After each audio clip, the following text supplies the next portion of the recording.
Hoy quiero compartir sobre algo que Dios puso en mi corazón.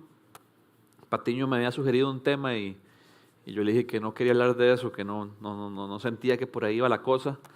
Y empecé a como pensar y meditar y creo que Dios fue bastante como directo en lo que quería que compartiera esta noche. Y de lo que hoy quiero hablarles tiene que ver con el éxito y cómo nosotros visualizamos eso en nuestra vida. Hoy en día somos bombardeados. Y digo bombardeados porque creo que en un mundo globalizado, en un mundo de redes sociales, en un mundo donde la información sobreabunda de manera inmediata, creo que esa palabra cabe. Somos bombardeados con todo tipo de presiones o con todo tipo de exigencias sobre lo que significa ser exitoso. Entonces yo quiero preguntarles a ustedes qué se les viene a la mente cuando piensan en eso, cuando piensan en qué es ser exitoso. ¿Cuáles son esas cosas en su vida por las cuales ustedes definirían si están siendo personas exitosas o no? O démosle la vuelta a la palabra éxito. Pensemos en fracaso. ¿Qué cosas que no alcanzaría usted a lograr lo harían sentirse una persona fracasada? La palabra fracasada es muy fuerte. Y yo pensé en algunas de las que creo que por lo que escucho, por lo que yo a veces inclusive mismo lucho, o por conversaciones que he tenido con personas de la iglesia, he podido como sondear. A veces podríamos considerarnos exitosos por si somos personas muy fit, muy atléticas, y podríamos sentirnos presionados por ese tema. También podríamos considerarnos exitosos si tenemos una pareja, si tenemos un buen salario, y ojalá que sea sin trabajar mucho, y si se puede teletrabajando, aún mejor. O sea, una persona que teletrabaja y no trabaja mucho es muy exitoso. Tal vez pueda hacer viajar por el mundo, tener casa propia o retirarse joven. Creo que son cosas que hace 20 años tal vez no estaban de moda y hoy están súper de moda y podríamos considerar inclusive que son parte de ser exitosos. Y yo creo que hay varios factores que nos llevan a que eso sea parte de la ecuación que definimos como que alguien es exitoso. Uno de los factores es el egocentrismo de nuestra cultura. El egocentrismo hace que cada uno de nosotros esté en el centro. Yo soy el centro del universo, yo soy el centro de mi vida. La vida se trata de mí. Y entonces esto nos lleva a buscar todas estas cosas a toda costa. ¿Cómo puedo hacer para que mi vida sea lo más cómoda posible? ¿Cómo puedo hacer para que mi vida sea lo más placentera posible? Y de una vez quiero aclarar que todas estas cosas en sí mismas no son malas, pero muchas veces la postura que tienen en nuestro corazón y el peso que tienen en nuestra vida y la presión que nos generan nos hacen darnos cuenta que tienen un lugar inapropiado en nuestro corazón. Entonces el egocentrismo es algo que nos lleva a eso. Otra cosa es la inmediatez. Vivimos en una cultura donde queremos todo ya. Y si no lo tenemos, nos sentimos perdidos o fracasados. Entonces puede ser que tener un buen salario sea algo bueno a que aspirar. Pero tal vez voy a llegar a tener un buen salario no a los 22, sino tal vez a los 35. Y eso está bien. Pero la cultura en la que vivimos nos enseña que tenemos que tener todo ya. Nuestra versión final a nuestros 20 o 30. Otro factor es la superficialidad. Si se dan cuenta, todas esas metas, ser fit, tener una pareja, un buen salario, viajar por el mundo, tener una casa propia, retirarme joven, están relacionadas con algo externo en vez de con algo interno. Y eso es lo que ha pasado con nuestra escala de valores y principios. Ha sido invertida. Lo que se aprecia ya no tiene que ver con lo que somos por dentro, sino con lo que somos por fuera, con lo que podemos producir, con lo que podemos lograr, con lo que podemos poseer, y no tanto con quiénes somos realmente. ¿Cuál es nuestro carácter? ¿Cuáles son nuestros principios? ¿Cuáles son nuestros valores? Entonces, egocentrismo, inmediatez, superficialidad son tan solo 3 pinceladas de lo que se respira en nuestro ambiente y que nos llevan a definir nuestro éxito desde una perspectiva secular. Y Dios no quiere eso para nosotros. Si queremos o afirmamos ser sus hijos y ser seguidores de Cristo, Él no quiere eso para nosotros. No porque esas cosas estén malas en sí mismas, sino porque realmente hay algo más importante detrás. Él quiere liberarnos de esa presión. Él quiere liberarnos de esas exigencias que cargamos sobre nuestros hombros de que si no he logrado eso, soy un fracasado. ¿Y por qué nos quiere liberar? Porque esto genera un peso insostenible en nuestra vida. Tenemos que hacer las paces de que es muy complejo tener todas esas cosas de manera perfecta y de manera simultánea. Ser fit, tener una pareja, un buen salario, viajar por el mundo, tener casa propia, retirarme joven. Y hay veces que le metemos todos a la ecuación. Y si una no está, como que algo ya está mal. ¿Será eso realista? Tal vez uno dice, no, jamás, así como me lo pone, jamás es realista. Pero puede ser que inconscientemente esa es la expectativa con la que nos estamos midiendo constantemente. Y por eso es que a veces nos sentimos tan cargados. Porque estamos llevando un peso insostenible sobre nuestros hombros. Él también nos quiere liberar de eso porque eso es un espejismo falso. Digamos que tenemos todas esas cosas. ¿Ustedes creen que en ese momento su corazón, nuestro corazón, va a estar verdaderamente satisfecho? Yo creo que no. Yo creo que el ser humano es insaciable por diseño. Dios nos diseñó de esa manera porque Él es eterno y Él quiere que nos saciemos en Él. Y por eso somos insaciables, porque fuimos diseñados para ir a Él y ir a Él y ir a Él, que siempre puede bendecirnos. Hay estudios inclusive en el mundo del deporte, sobre todo los deportistas de Juegos Olímpicos, que una vez que consiguen la medalla de oro, a los días se deprimen, porque ya no tienen nada más que conseguir. Entonces me he esforzado por esto, digamos que obtuve bronce, luego obtuve plata, ok, me falta oro, obtuve oro, y ahora defiendo oro en los próximos Juegos Olímpicos, y ahora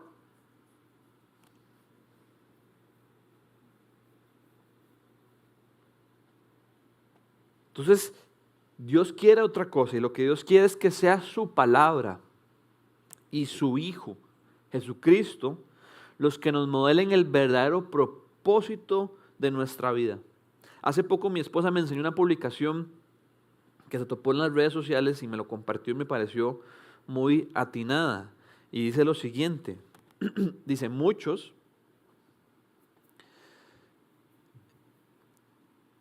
quieren saber para qué nacieron, pero pocos quieren vivir como Jesús. El enfoque cambió de agradar a Dios a buscar realización personal. El lenguaje suena bíblico, pero muchas veces solo alimenta el ego. Dios no nos llamó a destacar, sino a obedecer. El propósito sin santidad termina siendo autopromoción espiritual. No se trata de descubrir tu propósito, sino de rendirte al de Dios. Si no hay santidad, no importa cuán grande parezca tu propósito. Dios busca carácter, no éxito. Y me pareció muy atinado porque vivimos en una cultura donde lo que escuchamos es alcanza tu mayor potencial, sé tu mejor versión, descubre para qué naciste, rompe barreras, rompe límites. Y de nuevo, nada de eso está mal en sí mismo, pero es que para eso, ese no es el meollo detrás del asunto. Dios nunca ha medido nuestro éxito por esas cosas. El éxito en la vida cristiana siempre se mide por lo que somos adentro, por nuestro carácter, por nuestra obediencia, por nuestra fidelidad. Y lo que sea que Dios quiera hacer con nuestra vida, eso ya es decisión de Él, no nuestra. Y eso quiero hablarles entonces hoy, de dejar de hacernos bolas al preguntarnos nuestra razón de existir. ¿Cuál es mi razón de existir? Y más bien que nuestra aspiración principal sea que el Espíritu Santo forme el carácter de Cristo en nosotros. Y para eso quiero que estudiemos una porción del Evangelio de Juan. Vamos a estar en los primeros 6 versículos de Juan 13. Y este pasaje es muy enriquecedor porque a partir de Juan 13 nos encontramos leyendo la última noche de Jesús antes de ser crucificado. Entonces Jesús ha llegado literalmente al final de su vida terrenal. Y esto es importante porque cuando llegamos al final de algo, siempre es un buen momento para evaluar lo que se hizo. Y sobre todo evaluar si las cosas se hicieron bien. Entonces es una imagen preciosa de llegar al final de la vida a Jesús y poder evaluar cómo Él vivió su vida. Y si las cosas que tuvo que hacer se hicieron como se debía. Entonces es una imagen muy importante porque nos muestra un cuadro de cómo vivir una vida bien. Vivir una vida bien no solamente es terminar la vida bien, sino es cómo la vivo constantemente para que pueda terminar bien. Y eso es lo que nos habla Juan 13. Entonces le pido al Señor que nos hable hoy a través de su palabra. Juan 13, del 1 al 6, dice lo siguiente. Acordémonos que Jesús está en la noche antes de ser crucificado. Dice, se acercaba la fiesta de la Pascua. Jesús sabía que le había llegado la hora de abandonar este mundo para volver al Padre. Y habiendo amado a los suyos que estaban en el mundo, los amó hasta el fin. Llegó la hora de la cena. El diablo ya había incitado a Judas Iscariote, hijo de Simón, para que traicionara a Jesús. Sabía Jesús que el Padre había puesto todas las cosas bajo su dominio y que había salido de Dios y a Él volvía. Así que se levantó de la mesa, se quitó el manto y se ató una toalla a la cintura. Luego echó agua en un recipiente y comenzó a lavarle los pies a sus discípulos y a secárselos con la toalla que llevaba a la cintura. Cuando llegó a Simón Pedro, éste le dijo, ¿y tú, Señor, me vas a lavar los pies a mí? A partir de este texto quiero establecer el punto principal de mi mensaje el día de hoy. Y lo tenemos en la pantalla, es el siguiente. Para terminar bien nuestra vida y por ende haberla vivido bien, porque no quiero que nadie tenga el más mínimo atrevimiento de ser carebarro y decir, ok, yo me voy a enfocar en cómo terminar bien para malgastar todo mi presente y luego recompongo mi vida. No. Para terminar bien hay que vivir bien. Jesús puede tener misericordia de los que no vivieron bien, como lo tuvo con el ladrón en la cruz. Pero yo creo que nadie quiere ser esa excepción. Queremos vivir bien para terminar bien. Entonces, para terminar bien nuestra vida y por ende haberla vivido bien, debemos estar informados por las verdades bíblicas, pero no solo informados, sino impulsados por ella. Este texto nos informa de 3 verdades que Jesús sabía y que lo impulsaron a vivir de la manera como lo hizo. No sé si lo notaron, pero el texto utiliza 2 veces la palabra sabía. Dice que Jesús sabía. Si puedes ponerlo de nuevo, en el versículo 13:1 dice, Jesús sabía que le había llegado la hora de abandonar este mundo para volver al Padre. Entonces Jesús sabía eso. Y en el versículo 3 dice lo siguiente, sabía Jesús que el Padre había puesto todas las cosas bajo su dominio y que había salido de Dios y a Él volvía. Entonces Jesús sabía que le había llegado la hora de abandonar el mundo para volver al Padre, número 1. Y número 2, Jesús sabía que el Padre había puesto todas las cosas bajo su dominio y que había salido de Dios y que a Él volvía. Entonces, de esas 2 cosas, podemos decir que Jesús tenía claro tres elementos muy importantes en su vida. O sea, lo que estoy agarrando es esas dos declaraciones que dice Juan de lo que Jesús sabía y convirtiéndolo en tres aspectos. Jesús tenía claro cuál era su identidad, Jesús tenía claro cuál era su tarea y Jesús tenía claro cuál era su destino. Estas eran las tres verdades que informaban la vida de Jesús. Jesús sabía cuál era su identidad, Jesús sabía cuál era su tarea y Jesús sabía cuál era su destino.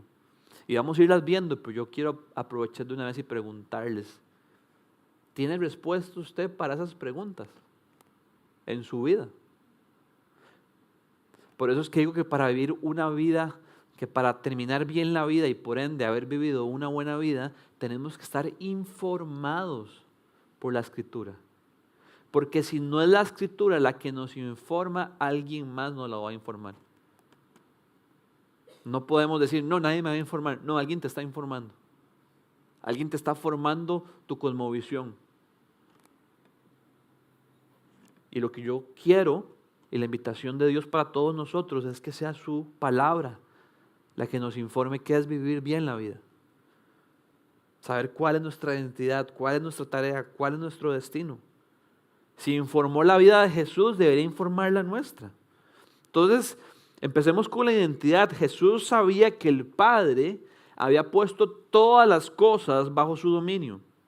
Jesús sabía que había salido de Dios y que a Dios volvía. Esto es vital, es demasiado vital. La vida cristiana siempre ha sido ser antes que hacer. Lo que pasa es que nosotros le hemos dado la vuelta, porque eso es lo que el mundo nos enseña. Haga, produzca, logre, y así determino tu valor. Pero la vida cristiana es sea. Y de lo que usted sea, haga. Ser antes de hacer. Cuando nuestra identidad no está firme, ya empezamos tembeleques. ¿Han escuchado esa palabra? Tembeleque. Tembeleque es algo como que está frágil, como que está débil. Y lo busqué en el diccionario, sí existe. Tembeleque es como que si esto se estuviera cayendo. Cuando nuestra identidad no está firme, estamos tembeleques. Porque todo nos mueve de un lado para otro. Es demasiado vital que nuestra identidad esté clara y que esté firme. Dice el texto, Jesús sabía que había salido del Padre y que al Padre volvía. Para Jesús esto fue tan importante que lo vemos de una manera tan real en los evangelios. Literalmente antes de iniciar su ministerio, antes de dar su primera enseñanza, antes de hacer el primer milagro, antes de llamar a los discípulos, fue bautizado. Y mientras fue bautizado, dice que se escuchó del cielo una voz que decía, este es mi Hijo amado, en quien yo estoy complacido. El Padre afirmando, más bien al revés, informando y afirmando la identidad de Cristo. Jesús, tú eres mi Hijo amado y estoy muy complacido contigo.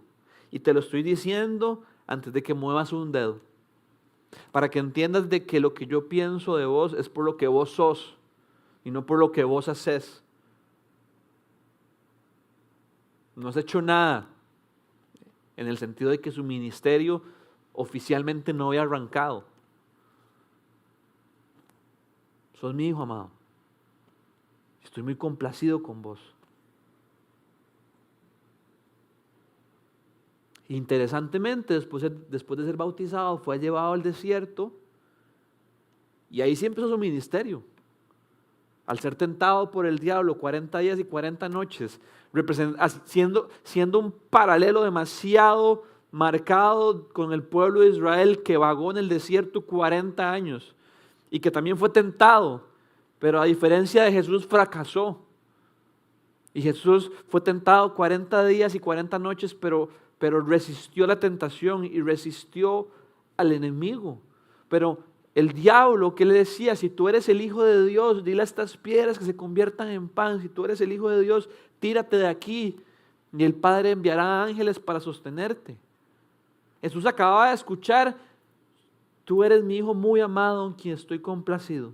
Y luego fue llevado al desierto y lo que escuchaba es: si tú eres el Hijo de Dios, como diciendo, demuestre quién es usted. Tiene que validar su identidad. Y Jesús le respondía al diablo con la escritura: así está escrito, así está escrito, así está escrito. Si Jesús no hubiera tenido clara su identidad, en ese momento hubiera tambaleado. Y nuestra salvación hubiera sido imposible. Preocupábamos que alguien perfecto fuera nuestro sustituto. Pero Jesús tenía clara su identidad. Lo vemos también en la transfiguración, uno de los momentos más sorprendentes de los evangelios. Está Pedro, Juan y Jacobo y están en un monte y Jesús se transfigura. Eso quiere decir que se llenó de gloria y lo veían en todo su esplendor. Apareció Moisés y apareció Elías del Antiguo Testamento. Y de nuevo dice que se escuchó una voz del cielo que decía: este es mi Hijo amado, escogido, escúchenlo.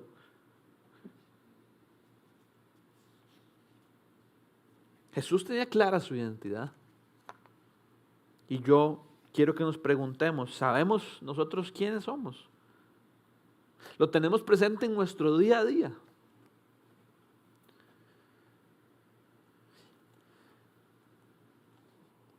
Porque si no, vamos a permitir que cualquier otra cosa que no sea el Evangelio sea lo que defina quiénes somos. Y para el que nunca ha escuchado el Evangelio o para el que sabe que es el Evangelio son las buenas noticias de lo que Dios ha hecho por nosotros en su Hijo Jesucristo. Como nosotros estábamos manchados por el pecado, merecíamos estar apartados por toda la eternidad de nuestro Señor. No había manera en que pudiéramos arreglar nuestra vida por nuestras propias fuerzas. Necesitábamos de la intervención divina del Señor en nuestra vida, abriendo nuestros ojos, dándonos conciencia de que somos pecadores, de que estamos rotos, de que estamos necesitados de un Salvador, de que ocupamos que alguien externo a nosotros sea quien resuelva nuestro mayor problema y que esa persona es Jesucristo, el Hijo de Dios, perfecto, que fue a la cruz por nuestros pecados, que recibió el castigo de Dios por nosotros, que fue sepultado, pero al tercer día resucitó en señal y evidencia de que su obra había sido perfecta y había sido aprobado por el Padre para que todo aquel que se arrepiente de sus pecados y ponga su fe en ese Cordero perfecto sea aprobado, sea perdonado, sea aceptado y pueda escuchar con la misma seguridad las mismas palabras que Cristo escuchó: eres mi Hijo muy amado, estoy complacido contigo. No por tus obras, sino por las obras de mi Hijo, que por fe yo acredito a tu favor y te las cuento como si fueran tuyas. Por eso es que el Evangelio es de gracia, porque no es por nuestros méritos, sino por los méritos de Cristo. Y cuando el Evangelio no define nuestra identidad, algo más lo empieza a hacer. Pero cuando el Evangelio define nuestra identidad, podemos decirnos todos los días: soy hijo, soy heredero de lo que el Padre tiene preparado para mí en los cielos. Soy un embajador del reino de los cielos, y donde sea que voy lo represento. Soy amigo de Cristo. Juan 15 llama a Jesús a sus discípulos amigos. Somos hermanos del Señor y tenemos otros hermanos dentro de la iglesia. Somos siervos. Estamos para servir al Señor con nuestra vida. Tenemos que tener clara nuestra identidad, pero también tenemos que tener clara nuestra tarea como la tuvo Jesús. Jesús dice el texto que sabía que le había llegado la hora de abandonar este mundo. Y eso hacía referencia a su muerte y eventualmente, posteriormente, a su regreso al Padre al ascender a los cielos. Dice el texto que Jesús sabía que había salido de Dios. Jesús sabía que había salido de Dios. Y la pregunta que tenemos que hacernos es, ¿para qué y por qué? ¿Para qué Jesús salió de Dios? ¿Y por qué Jesús salió de Dios? Salió para representarlo y salió porque necesitábamos ser rescatados. Jesús es la imagen visible de Dios. Para eso salió Jesús del Padre, para que pudiéramos tener una representación con la cual nosotros pudiéramos ver a Dios. Jesús siempre ha sido Dios, eternamente ha sido uno con el Padre, pero se rebajó voluntariamente y se manifestó como un hombre para representarnos al Padre. Por eso es que Jesús le dice a sus discípulos, si me han visto a mí, han visto al Padre. Porque el Padre y yo somos uno. Y Jesús hizo eso para rescatarnos. Jesús tenía clara su tarea. Sabía que había salido del Padre para representarlo, para rescatarnos. Y entonces yo me pregunto, ¿tenemos nosotros clara nuestra tarea? Porque si no la tenemos clara, vamos a andar como abejones de mayo, rebotando y dando tumbos de un lado para otro.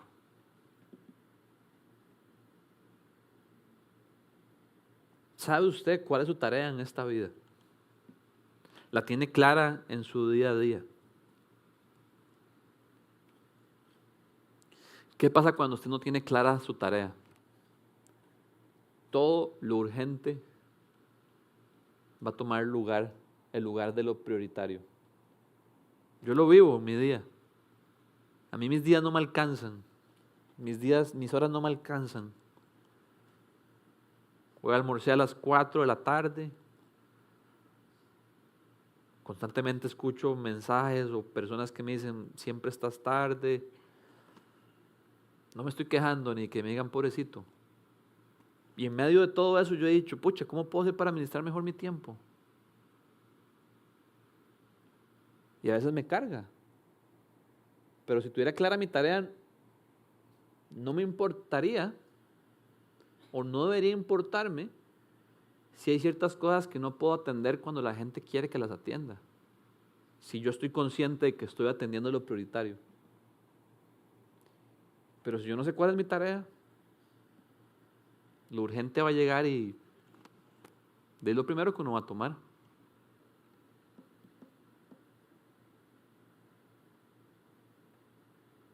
La pregunta es, ¿tiene claro qué es lo prioritario usted? ¿Qué es lo prioritario para un hijo de Dios? Y la Biblia nos enseña que ese evangelio, esas buenas noticias de que Jesús nos ha rescatado, es para que ya no vivamos para nosotros mismos, sino para aquel que dio su vida por nosotros. Esa es la tarea del Hijo de Dios. Por eso es que leí esa cita que me compartió mi esposa hace unos días en las redes sociales, de que no se trata tanto de descubrir para qué naciste. ¿Por qué crees que eso es tan importante? De que tienes que descubrir para qué naciste, porque si no lo descubrís, el mundo le va a hacer falta un gran descubrimiento. No somos tan importantes.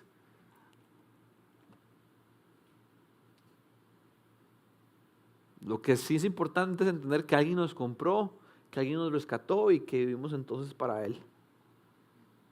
Y si yo me enfoco en eso, al final de mi vida podré decir, hice lo que me tocaba hacer. Jesús tenía claro su identidad, Jesús tenía clara su tarea y Jesús tenía claro su destino. Dice el texto, Jesús sabía que volvía al Padre, que así como había salido del Padre, al Padre volvía.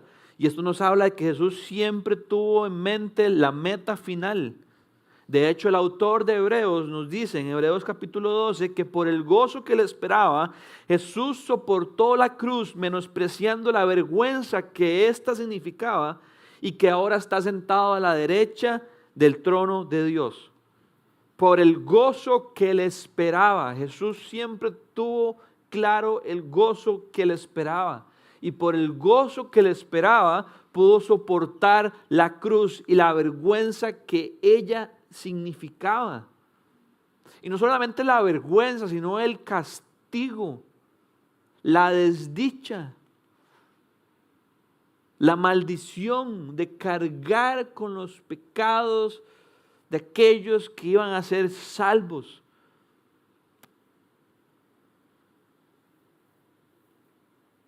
Y dice, y que ahora está sentado a la derecha del trono de Dios.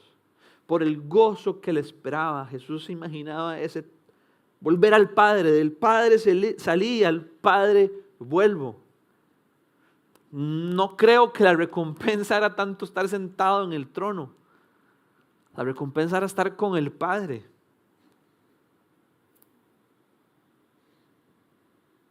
No nos habla solamente de que Jesús tenía clara su meta, sino que todo lo del medio era solo eso, un medio para lograr un fin, un medio necesario, un medio bueno, pero que iba a pasar conforme iba avanzando para llegar a su meta final. Jesús no necesitaba ser bautizado. ¿Se han puesto a pensar en eso? Los creyentes nos bautizamos como una señal de que hemos sido lavados de nuestros pecados, de que Dios nos ha rescatado. Jesús no ocupaba ser bautizado, era un cordero sin mancha. Pero ser bautizado era parte de lo que el Padre quería para él. Y era parte de asemejarse con nosotros e identificarse con nosotros. De que tuviéramos un sacerdote que se compadece de nosotros y que se ha identificado con nosotros en todo. Entonces, no era ni siquiera tan necesario que Jesús fuera bautizado, pero era un medio para lograr la meta final y que era alcanzar la redención y poder comprarnos.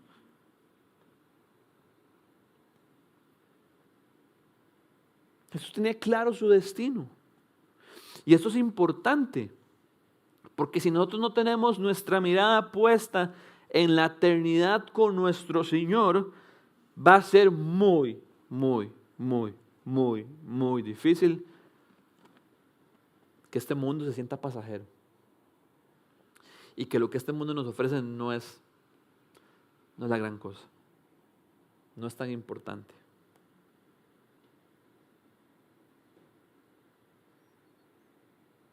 De igual manera va a ser muy difícil que cobremos conciencia de que el Señor solo nos ha dado una vida. No somos como los gatos, que solo tienen una vida, pero que uno cree que tiene 7. Dice el texto, Jesús sabía que le había llegado la hora de abandonar este mundo para volver al Padre.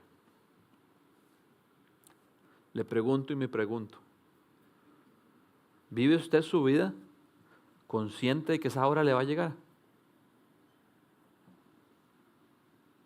La hora de abandonar este mundo.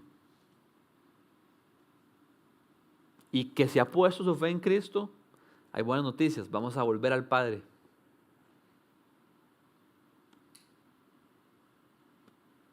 A veces vivimos como si fuéramos gatos, pensando que podemos desperdiciar esta vida porque luego tenemos 7.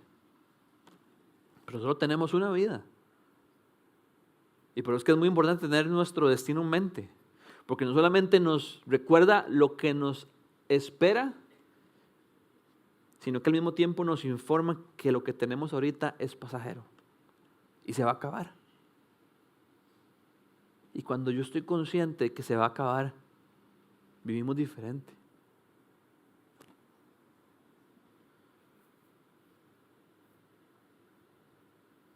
Un misionero británico que sirvió en la China, llamado Charles Thomas Stout, escribió un poema llamado Solo una vida.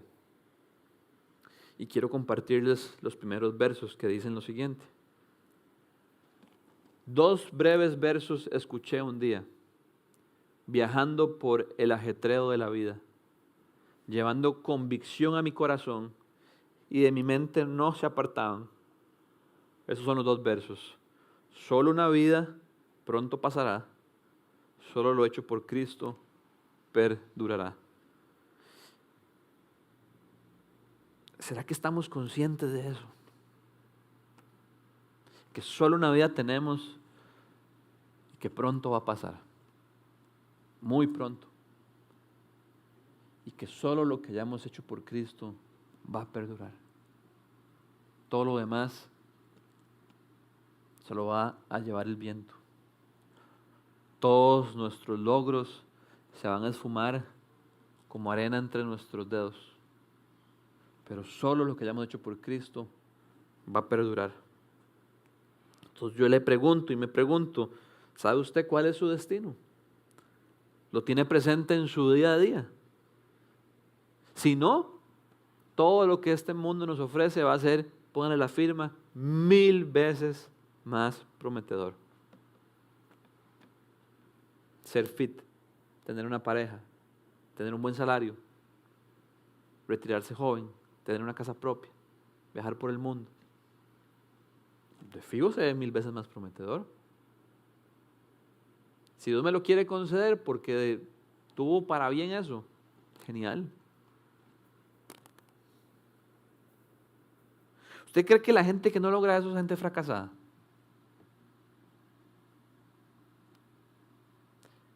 Si mi hija no lograra eso, yo le diría, Elisa, fracasaste con tu vida. Yo no quisiera decirle eso jamás a mi hija. ¿Cómo voy a definir su éxito por lo que gana? Por si logró construir una casa, o si logró conocer Europa, o si teletrabajaba. Pero si mi hija tiene su destino asegurado, yo seré el padre más satisfecho del mundo.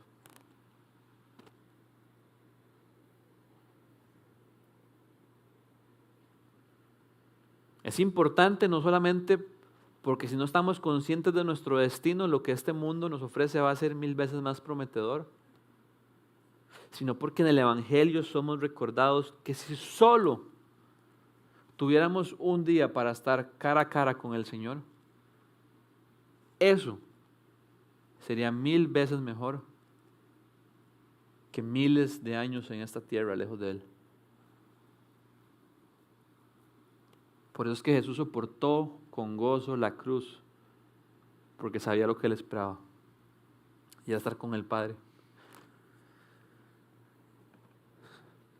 Entonces Jesús sabía estas tres cosas. Jesús tenía claro su identidad, tenía claro su tarea, tenía claro su destino. Estas eran las verdades que informaban nuestra vida y son las verdades que deberían informar la nuestra, pero no solo informaron la vida de Jesús, porque usted y yo podríamos irnos de aquí hoy y decir, ya fui informado de esto, mi vida va a cambiar, y no necesariamente.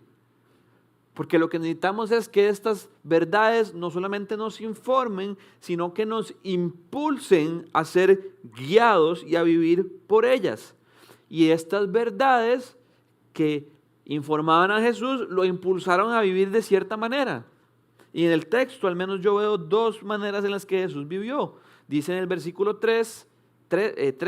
capítulo 13, versículo 1, y habiendo amado a los suyos que estaban en el mundo, los amó hasta el fin. Eso es lo primero que informaba, que impulsó la vida de Jesús. Amando a los suyos, los amó hasta el fin. Yo solo puedo leer eso y decir, wow, qué gran contraste con los estilos de vida que vemos hoy en día. Yo no sé ustedes, pero si yo al final de mi vida, si yo llego al final de mi vida y puedo decir eso, me voy a sentir el hombre más satisfecho del mundo. Llegué a mi vida amando a los míos. Llegué al final de mi vida amando a los míos. Amando a los suyos, los amó hasta el fin. Literalmente apague y vámonos. No hay nada más que agregarle. Todo lo demás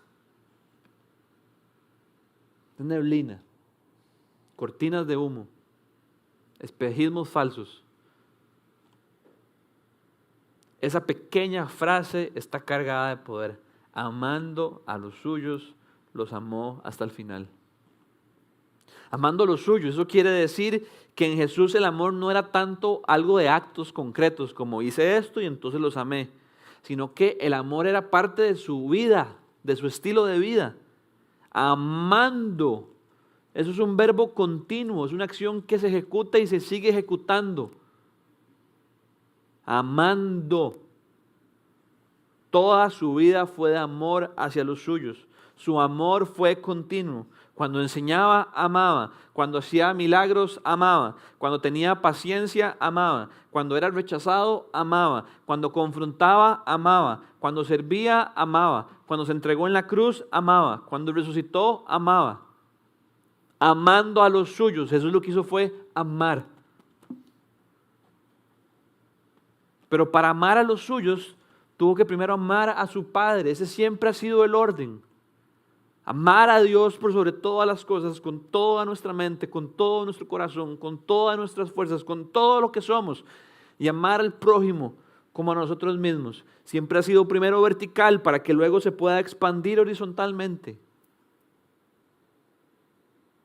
El segundo no se puede lograr sin el primero. Esto quiere decir que fue el amor de Jesús por su Padre lo que sostuvo su amor por los suyos. Amando a los suyos, los amó hasta el final, tiene por implícito que Jesús se dedicó a amar a su Padre. Y que amar a los suyos simplemente fue un fruto de amar a su Padre. Eso es muy importante porque tenemos que tener cuidado con separar lo inseparable. ¿A qué me refiero? Que no podemos afirmar ser cristianos y no podemos afirmar ser seguidores de Jesús y decir que amamos mucho a Jesús si no amamos a nuestros hermanos, si no amamos al prójimo.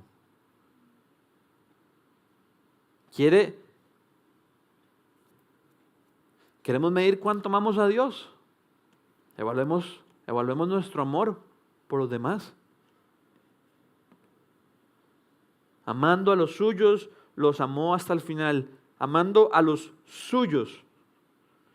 Los suyos para Jesús en este contexto eran sus discípulos y eventualmente todos nosotros, sus seguidores. ¿Se ha puesto a pensar usted quiénes son los suyos? ¿Cuáles son los nuestros?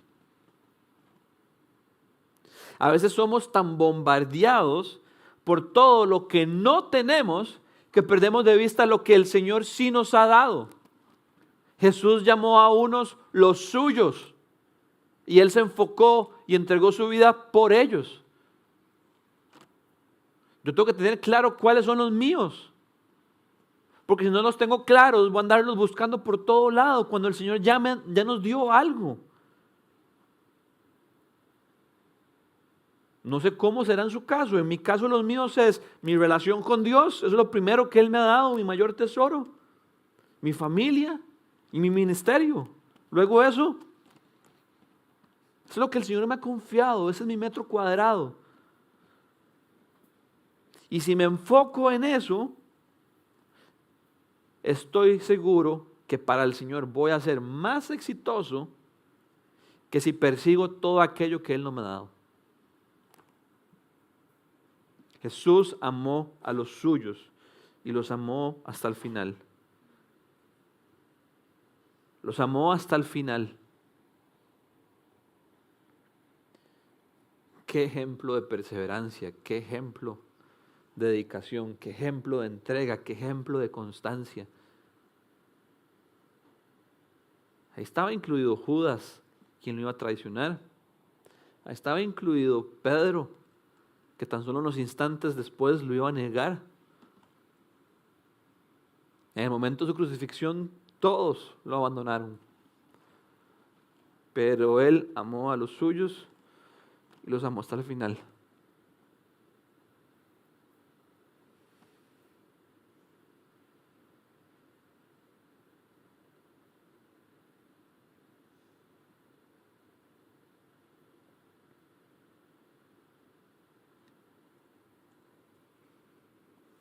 Yo quiero eso para mi vida. Que cuando esté agonizando, pueda decir amé a los míos. Ahí se ve la grandeza de una persona. cómo perseveró en amor por los no dignos de ser amados. Usted se ha puesto a pensar que usted no es digno de ser amado. ¿Quiénes somos para ser amados? Es que yo soy esto, esto y esto. Ok, y toda la cochinada que hay por dentro. Porque la cochinada no la ventilamos. Pero Jesús la sabe toda. Él nos dice que no salió una palabra de nuestra boca cuando Él ya la conoce. Aún nuestros pensamientos más privados, Él los puede leer al instante. Y nos amó hasta el final.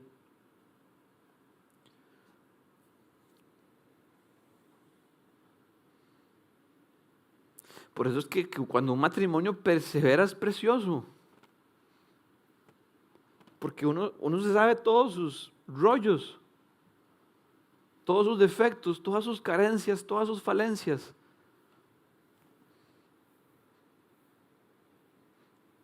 Eso es el éxito. Que al final de nuestras vidas no se hable de nuestros logros, sino de la calidad y de la constancia de nuestro amor. Y qué triste sería que los nuestros no puedan afirmarlo.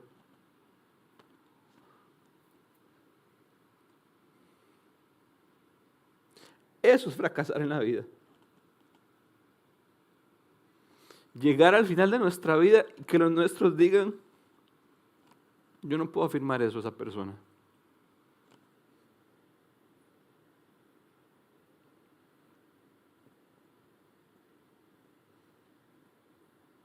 Pero llegar al final de nuestra vida, como lo estaba haciendo Jesús, y poder decir, amó a los suyos y los amó hasta el final. En serio, ¿qué más quiere que se diga de usted? Y si queremos que se diga más, déjeme decirle con todo respeto, hay que irnos a revisar. Hay que pagarnos a ver. Porque hay algo muy torcido para que eso no sea suficiente. Quiere decir que hay ídolos en nuestro corazón que nos han cegado y nos han engañado y han quitado el criterio de éxito de Dios de nuestra vida y lo han reemplazado por un criterio totalmente secular. Amar a los nuestros no solo será satisfactorio, sino que glorificará al Señor.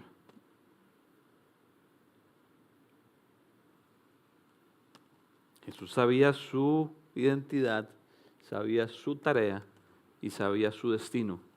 Y eso informó su vida y lo llevó a amar a los suyos y amarlos hasta el final. Primera característica de una vida bien vivida. Segunda característica, lo llevó a servir a los suyos. Leemos a partir del versículo 3. Sabía Jesús que el Padre había puesto todas las cosas bajo su dominio y que se había salido de Dios y a Él volvía. Así que, esa parte es vital. Jesús sabía algo, que el Padre había puesto todas las cosas bajo su dominio, sabía su identidad, que había salido de Dios. ¿Para qué? Porque tenía una misión y que el Padre volvía. Ahí están las tres resumidas. Sabía quién era, tenía toda la autoridad, todas las cosas estaban debajo de Él. Sabía que había salido del Padre con una misión y sabía que Él volvía, tenía un destino final. Así que se levantó de la mesa. Por eso es que Jesús vivió como vivió, porque estas verdades lo informaban. Así que se levantó de la mesa y ven la progresión de verbos, me encanta. Se levantó de la mesa, se quitó el manto, se ató una toalla a la cintura. Luego echó agua en un recipiente y comenzó a lavarle los pies a sus discípulos y a secárselos con la toalla. ¿Ven la cantidad de verbos? Se levantó, se quitó el manto, se ató una toalla, echó agua en un recipiente y comenzó a lavarles a los pies a los discípulos. Esa es la vida cristiana, que las verdades de la Escritura informen nuestra vida y nos lleven a vivir de una manera. Todo lo demás es moralismo. Siempre tiene que venir de las verdades, del Evangelio, de lo que Dios ha hecho, de quiénes somos, de nuestra identidad, de nuestra tarea, de nuestro destino. Y porque tenemos claro eso es que vivimos como vivimos. Para que cuando alguien nos pregunte, podamos decir, no, es que déjeme contar, yo tengo una identidad, yo tengo una tarea, yo tengo un destino que ha sido dado por Dios. Lo que Jesús hizo fue sorprendente. Tan sorprendente que Pedro no podía entenderlo. Versículo 6, cuando llegó a Simón Pedro, este le dijo, ¿y tú, Señor, me vas a lavar los pies a mí? No lo he explicado porque siempre se ha dicho, pero por si alguien no sabe, eso era lo más raso de lo raso. En aquel tiempo los pies estaban sucios y era algo que solo los esclavos hacían. Y Jesús, siendo el maestro, hizo lo que no le tocaba. Me imagino que los discípulos estaban avergonzados, pero sobre todo atónitos. Jesús nos enseña que una vida bien vivida no es una vida donde fuimos servidos. Contracultural, ¿no? Totalmente. Una vida bien vivida en este mundo es que me sirvan. ¿Cómo llego arriba para que todos estén abajo mío?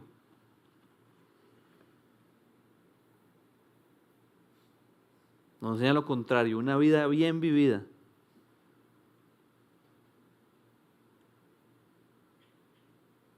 no es una vida donde buscamos recibir de otros, sino una vida donde servimos a otros y estamos más enfocados en darle a los demás. Ojo, no se trata de servir por servir. Eso lo puede hacer cualquier persona. Se trata de un servicio motivado por el amor de Dios y por el deseo de que Él se vea precioso. Un servicio que demande explicación de nuestra vida, como pasó con Pedro. Señor, ¿qué estás haciendo? O sea, ¿qué va a hacer? ¿Usted me da los pies a mí? Sí, Pedro, te los voy a lavar. Un servicio no para que nos vean a nosotros, sino para que nuestra vida sea una vitrina para Él, que Él sea exhibido en todo su esplendor.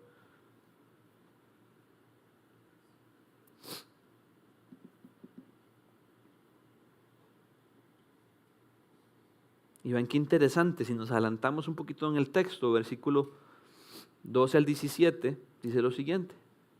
Cuando terminó de lavarle los pies, se puso el manto de nuevo y volvió a su lugar.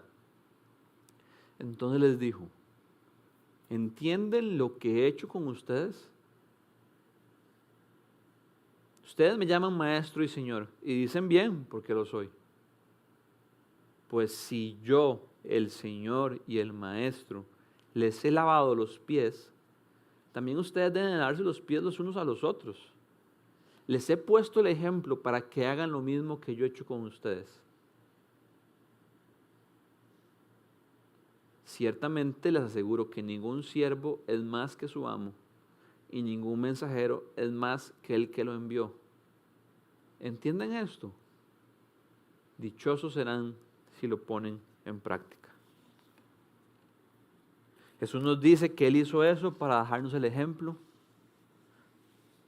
pero no para un ejemplo que simplemente nos informe, sino para un ejemplo que nos lleve a actuar.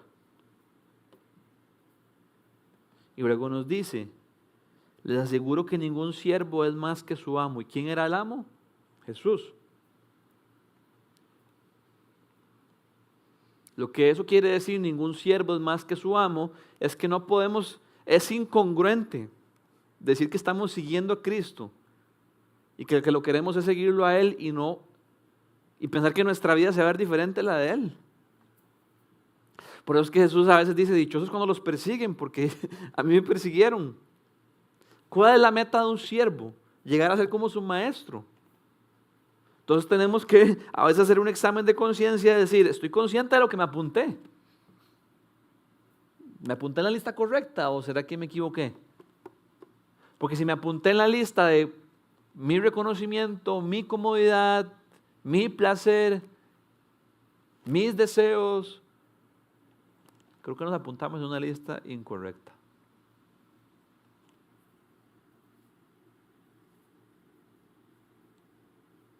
Y ven qué interesante, así como en la primera parte del texto se repetía 2 veces, Jesús sabía quién era Él, Jesús sabía quién era esto. En esa segunda parte del texto, ponerlo de nuevo porfa, versículo 12 dice, ¿entienden lo que he hecho con ustedes?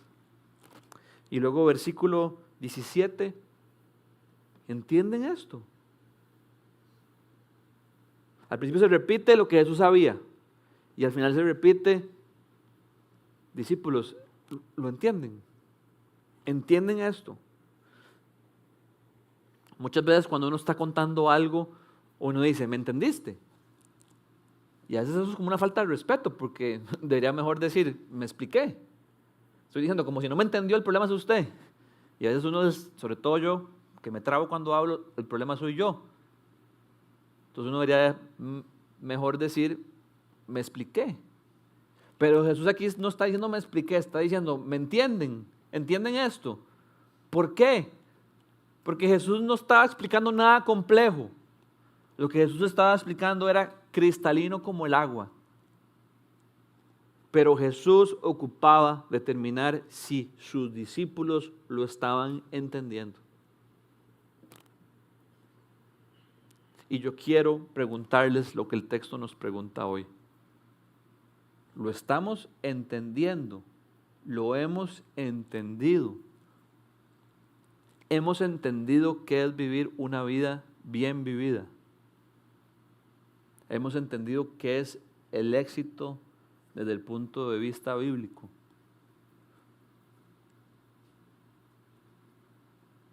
Yo personalmente creo que no he terminado de entenderlo.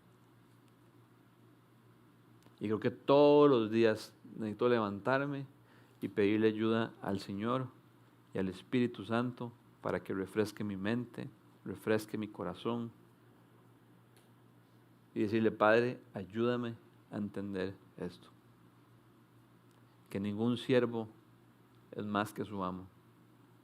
Y que si el amo sirvió, yo quiero servir.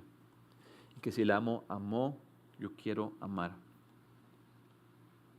Y que si el amo necesitaba tener claro 3 cosas, yo quiero tener claro esas 3 cosas.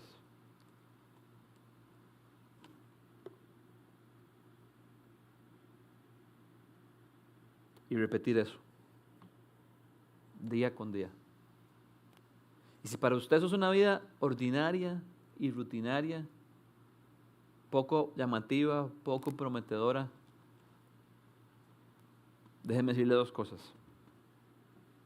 Eso es el cristianismo.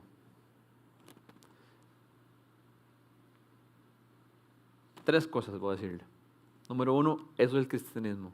Número 2, lo llamativo que el mundo nos ofrece, se va a dar cuenta que no es tan llamativo.